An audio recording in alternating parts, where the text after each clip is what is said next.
Muito boa noite, sejam muito bem-vindos, vamos chegando. Como viajantes no deserto, quando chega o frio da noite, façamos uma fogueira e nos reunamos. Como os insetos voadores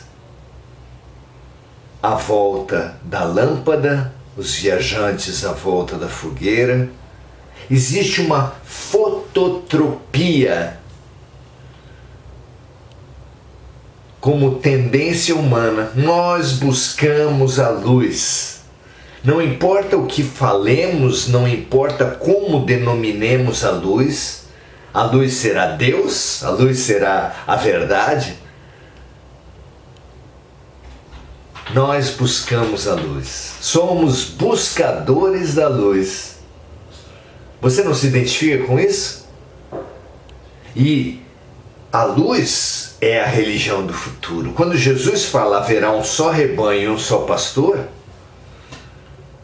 certamente o pastor único não é o sacerdote de uma religião, não é um cristianismo perante os outros, não é o cristianismo como um todo, não é nem mesmo o Cristo. Nem mesmo o Cristo será o pastor único da humanidade, ao nosso ver. Mas sim o que ele traz, o que ele simboliza, que é, na essência, o que outros luminares também simbolizam.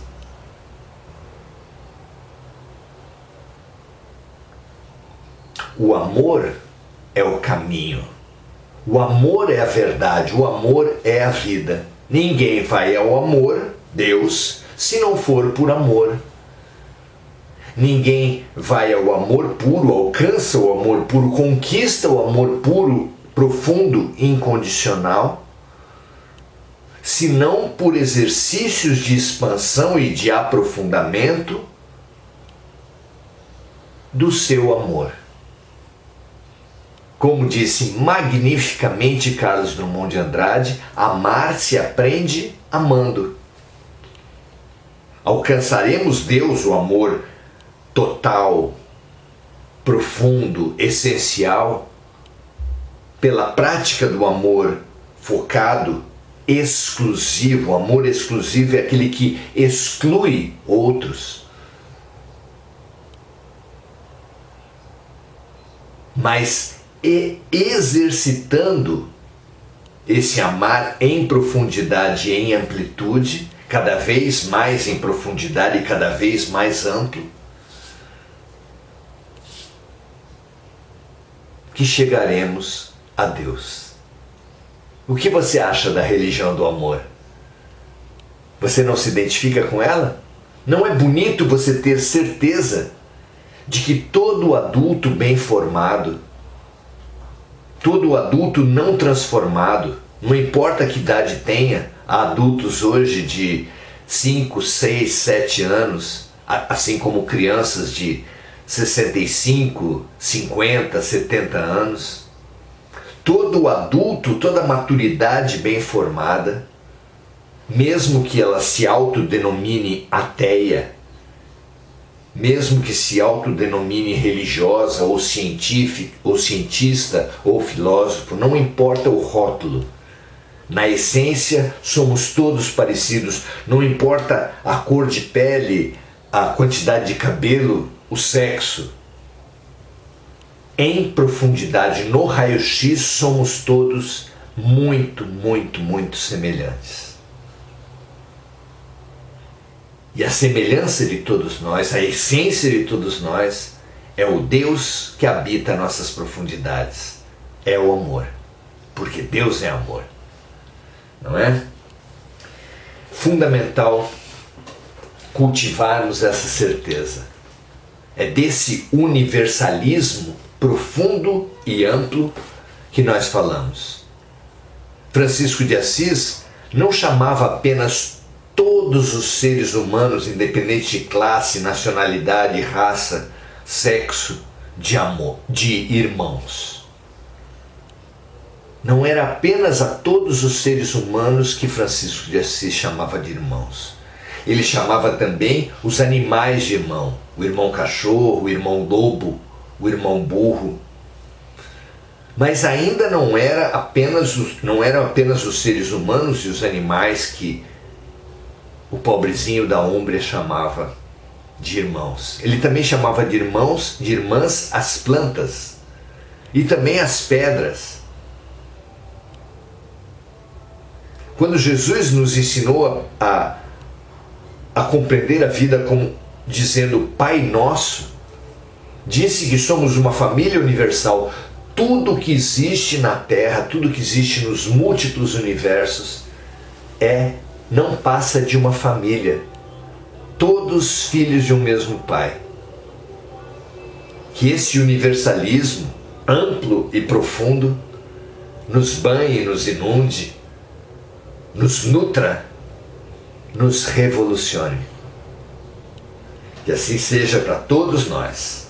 Hoje viemos falar sobre eternidade. Nós tão precários, nós tão efêmeros, viemos tentar compreender alguma coisa de eternidade. Não é um desafio interessante? Estamos em O Livro dos Espíritos, estamos nas questões 153 e 153A, que falam de vida eterna. Sejam muito bem-vindos à oração Ação de hoje. Nesse nosso curso, nesse nosso transcurso de essência, de amor, de verdade. Sejam muito bem-vindos. Hoje, as perguntas que Kardec faz aos espíritos e as respostas deles vão exatamente nesse foco que a gente estava falando. Na 153, Kardec pergunta assim: em que sentido devemos entender a vida eterna? Em que sentido devemos compreender a vida eterna? Como a nossa visão tão exclusiva, tão focada, tão obcecada no perecível pode compreender o imperecível? No temporário, compreender o eterno. No material, pode compreender o imaterial. Vamos lá? A resposta dos espíritos para a pergunta: em que sentido devemos entender a vida eterna? É a seguinte: a vida do espírito é que é eterna. A do corpo físico é transitória e passageira. Quando o corpo morre, a alma retorna ao mundo espiritual, ou seja, à vida eterna. Muito interessante pensarmos que a vida do espírito é eterna, mas a ciência também aponta para a matéria, na sua essência, também eterna. Qual é a lei da física que todos conhecemos? Na natureza nada se cria, nada se perde, tudo se transforma. É uma definição de eternidade. A eternidade da matéria pode ser compreendida por essa lei. Nada se cria, nada se perde, tudo se transforma. É como se a evolução da matéria fosse um jogo de Lego, um jogo de peças de montar, onde as formas são perecíveis, os corpos são perecíveis, não são eternos. Evidentemente, o nosso corpo está destinado a morrer, a se desagregar, mas as partes que compõem o nosso todo, os átomos, eles não estão destinados à decomposição. Mas os nossos átomos, quando a forma se desagregar, eles vão continuar existindo e serão incorporados, absorvidos em outras formas. Quando a nossa carne apodrecer, quando mesmo os nossos ossos apodrecerem, quando mesmo nossos cabelos e unhas se desintegrarem, eles não desaparecerão como matéria. Os átomos continuarão lá e serão absorvidos por plantas em novas composições químicas, porque tudo se move na natureza, tudo se movimenta. É um jogo de Lego que nunca para de ser jogado, de modo que as formas se agregam, se formam e depois se desformam, se agregam e depois se decompõem. E assim a vida vai pulsando, formando e desagregando corpos. Os minerais são formados e quando o vento, a chuva, as forças da natureza agem sobre o mineral, ele se gasta e o pó da pedra, junto com o resto dos animais e dos vegetais, se transforma em terra. E o pó da terra, o resto dos animais e o resto dos vegetais, fértil, se transforma em plantas, se transforma por meio das plantas em animais, porque a planta é a base da cadeia alimentar do animal e do ser humano. E tudo vai se movendo, formando corpos e decompondo, pulsando, mas nas suas partes fundamentais, mesmo a matéria tem uma clara perspectiva de eternidade, porque nada se perde, nada se cria, tudo se transforma. Se a própria matéria tem esse aspecto de eternidade, que dirá o espírito, que é a fagulha do Criador, que é vestida pela matéria. Essa fagulha do Criador, evidentemente, é mais evidentemente eterna. Ah, então por que perdemos? Por que a nossa visão nos leva a tantas perdas? As nossas dores são dores de perdas, e as perdas elas não existem nem no espírito, nem na matéria. Então por que sofremos tanto? Porque nos apegamos ao que é provisório, às formas, aos corpos.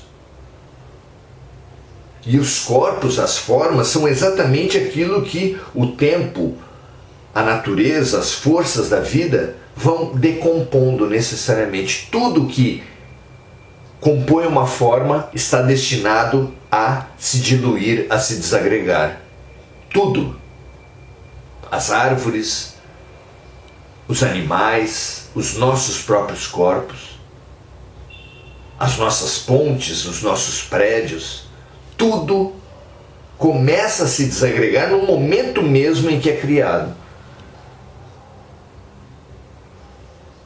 Você pode imaginar um momento zero de uma construção, aquele em que tira-se as tábuas e o concreto se apresenta na forma que o engenheiro e o arquiteto programaram. Pois naquele momento em que as tábuas são tiradas e o concreto firme é exposto, ali mesmo começa a sua morte, começa a sua desagregação, porque o sol, o vento, a água, agindo sobre aquele concreto, começam, ainda que imperceptivelmente, a desagregar aquele concreto. E assim é com tudo. O corpo do bebê começa a morrer de alguma forma no primeiro momento em que é expulso do corpo da mãe.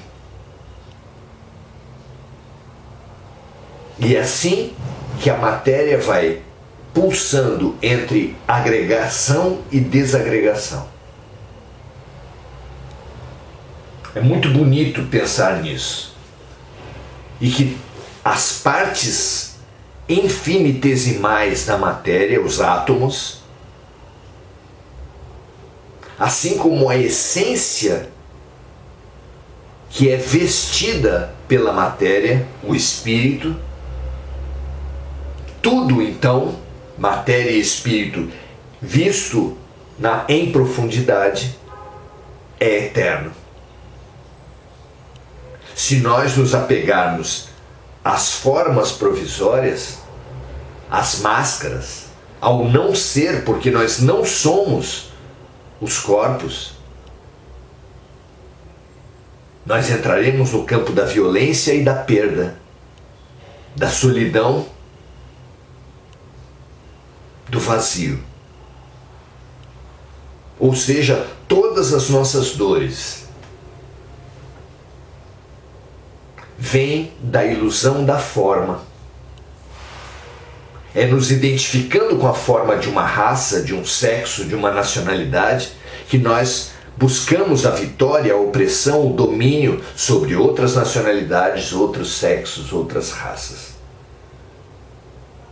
Mas nacionalidade, sexo, raça são formas destinadas a se desagregarem.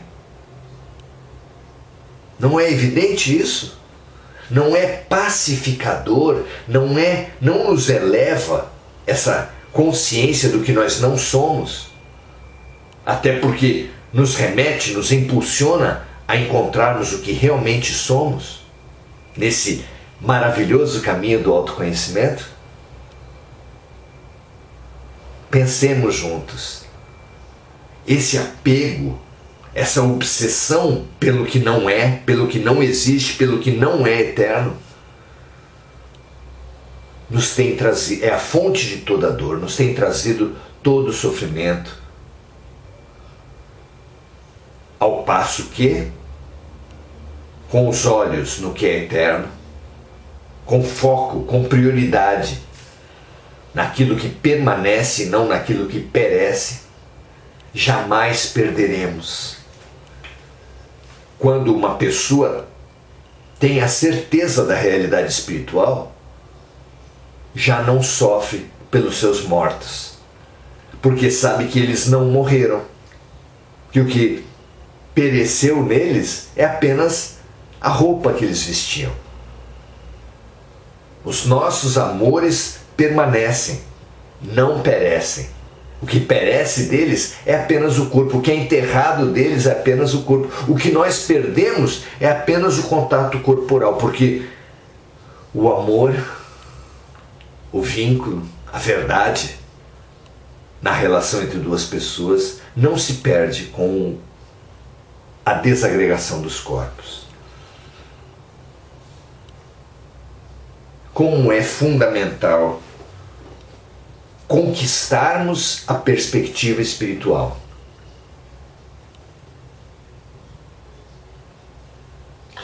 A pergunta 153 de Kardec é a seguinte: os espíritos puros, por já terem atingido a perfeição, não precisam mais reencarnar e não têm mais provas a suportar. Não seria mais correto chamar de vida eterna a vida desses espíritos? Onde não haverá mais transformação, mais crises, mais mortes? Apenas a vida eterna? E os espíritos respondem assim: isso não é vida eterna, e sim felicidade eterna. Felicidade eterna.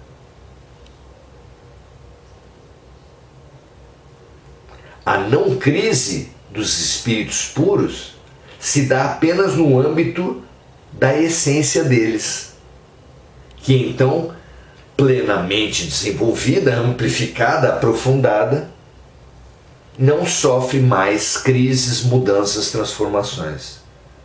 Porque quando o espírito puro adquire alguma forma, adquire algum contato com a matéria, ele está destinado, inevitavelmente, ao destino das matérias.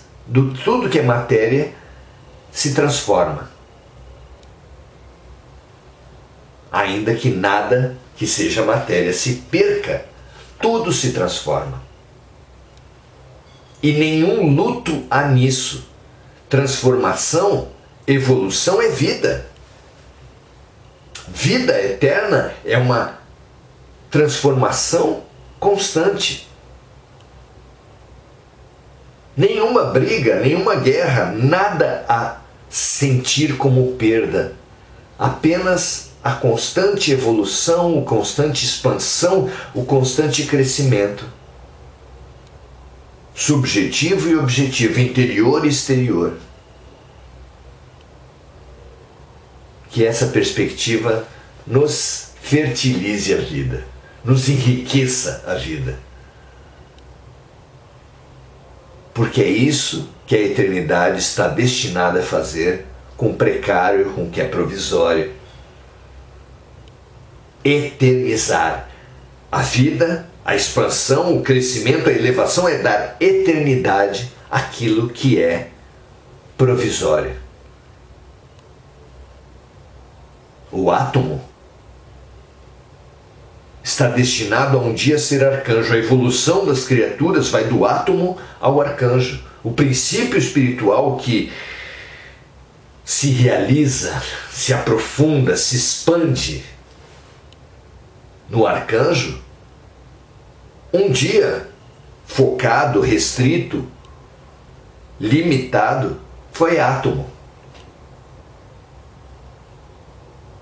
Assim como todos os átomos estão destinados a um dia serem arcanjos, todos os arcanjos, absolutamente todos, tiveram início no átomo.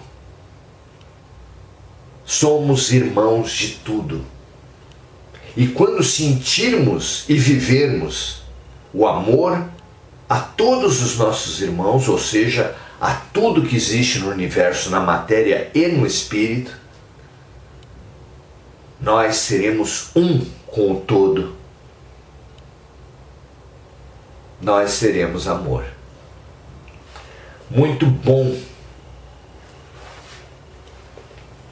perceber essa perspectiva espiritual. Muito emancipadora, muito libertadora da dor e das ilusões. Há um potencial de paz, de realização, de amor, expresso na consciência profunda. Meu Pai e eu somos um. É quando a molécula se sente parte